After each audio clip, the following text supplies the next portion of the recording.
Hai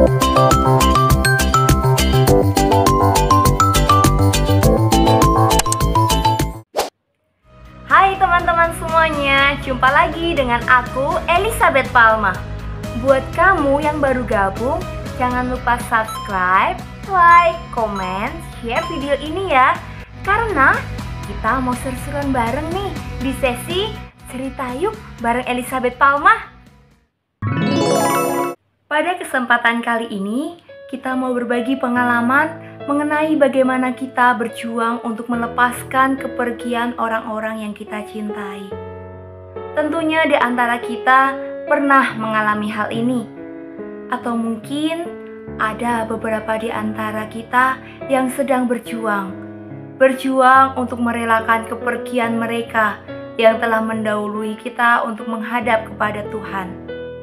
Entah itu bapak ibu kita, nenek kakek kita, kakak, adik, ataupun teman-teman sahabat terdekat kita.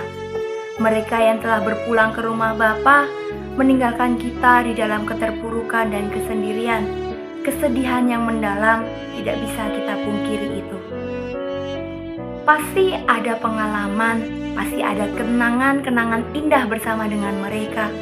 Yang itu justru menjadi suatu hambatan untuk kita melepaskan begitu saja kepergian mereka. Bukan suatu perkara yang mudah. Aku pun juga mengalami hal itu, teman-teman. Bukan suatu perkara yang mudah untuk melepaskan orang yang selama ini dekat dengan kita, orang yang selama ini memberikan suatu perhatian, memberikan cinta yang begitu luar biasa kepada kita. Dan dengan tiba-tiba, dengan peristiwa yang tidak kita sangka-sangka, mereka yang kita cintai pergi begitu saja. Dan sekarang kita nggak bisa jumpa lagi dengan mereka. Kita nggak bisa lagi bertatap muka dengan mereka.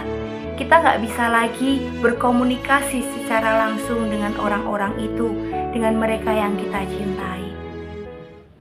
Lalu, apa yang harus kita lakukan untuk menghadapi peristiwa ini? Apakah kita harus tetap tinggal di dalam keterpurukan, di dalam kesedihan, di dalam penyesalan? Kenapa sih ketika ia meninggal, ketika mamaku meninggal, ketika bapakku meninggal, aku tidak hadir di situ? Ketika sahabatku berada dalam sakrat maut, aku tidak dapat menemani dia. Apakah kita harus tinggal di dalam keterpurukan itu? Selalu menyalahkan diri sendiri, aku yang salah, aku yang membuat dia menderita, aku yang membuat dia meninggal, dan lain sebagainya. Apakah itu yang harus kita lakukan saat ini? Tinggal di dalam keterpurukan itu? Teman-teman yang terkasih, kita orang beriman diharapkan senantiasa percaya akan adanya hidup yang kekal, di mana kerahiman Tuhan terus-menerus tercurah untuk mereka yang percaya dan mengasihi Dia. Dengan iman itulah kita mau menghantar saudara-saudari kita yang telah berpulang ke hadapan Bapa. Karena kita percaya bahwa Tuhan telah menyediakan tempat yang terbaik di dalam kerajaan surga.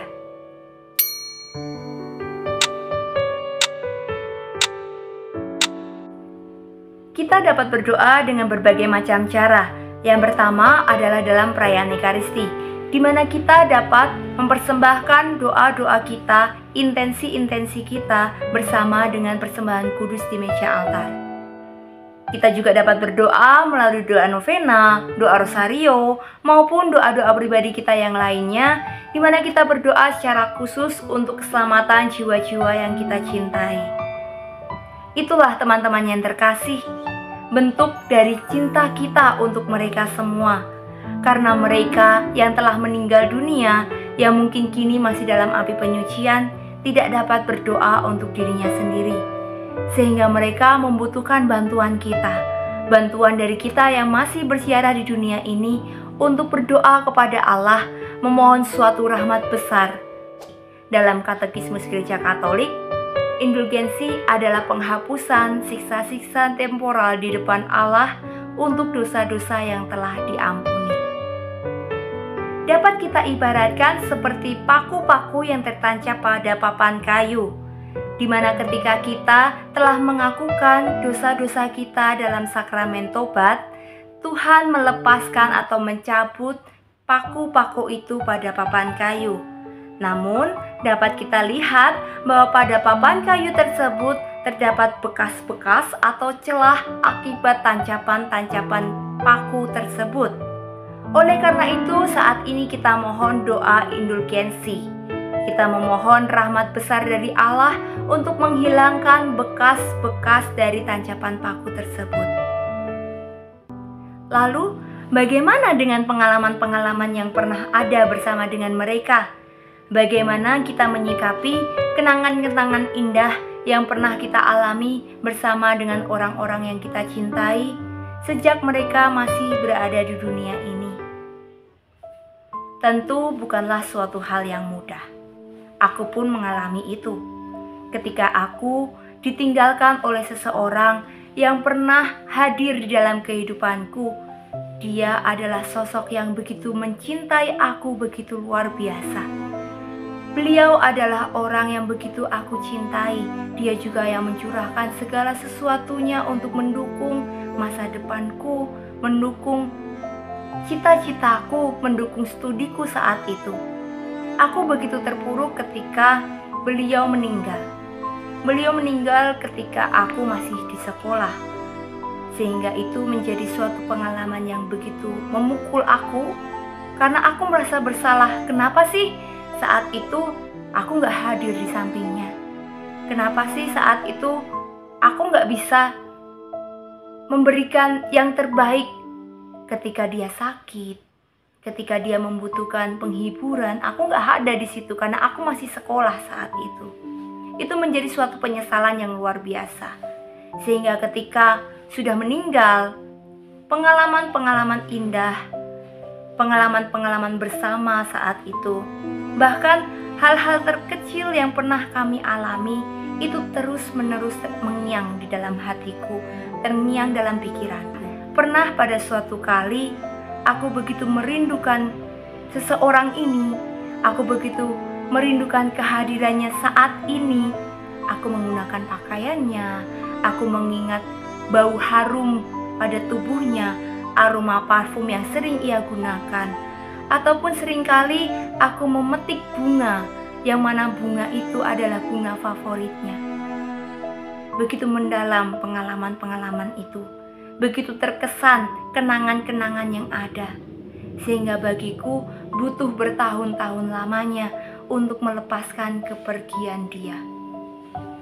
Ya, teman-teman yang terkasih, mungkin ada begitu banyak pengalaman-pengalaman yang kalian alami bersama dengan orang-orang yang kalian cintai. Mungkin sampai saat ini masih sulit untuk melupakan, masih sulit untuk melepaskan mereka, melepaskan setiap kenangan-kenangan indah itu. Tapi percayalah, akan ada suatu momen, akan ada suatu saat di mana kita dapat bersyukur kepada Tuhan yang penuh cinta. Karena peristiwa ini boleh terjadi dalam kehidupan kita. Kita kehilangan, kita merasa sendirian, kita merasa kesepian ketika orang-orang itu meninggalkan kita.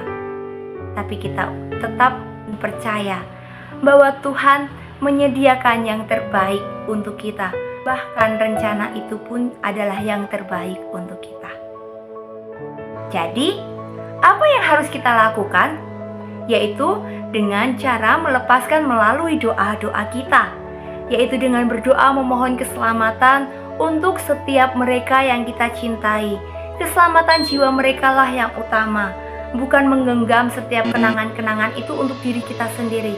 Itu sama sekali tidak memberikan manfaat baik untuk kita sendiri maupun untuk mereka yang sudah meninggal.